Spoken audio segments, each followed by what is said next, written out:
সে নিজে আমার কাছে স্বীকারোক্তি দিছে, ইউসুফ সবাই তো আমার মিজান চুট্টি বললে চিনে না, মিজান চুট্টির আগে ভূমিদস্যু বলা লাগে।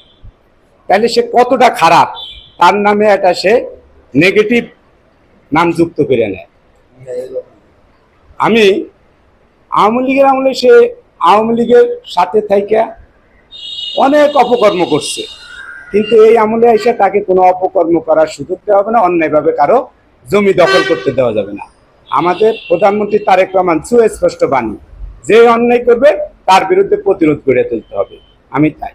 আর আপনারা ইতিমধ্যে জানতে পেরেছেন আমার পরিবারের জায়গা, আমার আপন ভাই, আমি পরিবারের সাথে গেছি, সেখানে আমি কোনো দল বা দলের কোনো পেশি শক্তি ব্যবহার আমি ওইখানে করিনি।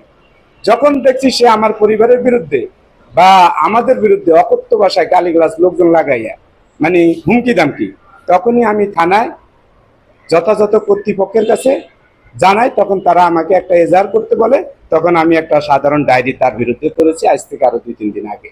সেটাও আপনাদের কাছে আমি উপস্থাপন করব। তো আমি চাই সমস্ত অন্যায়ের অবসান হোক।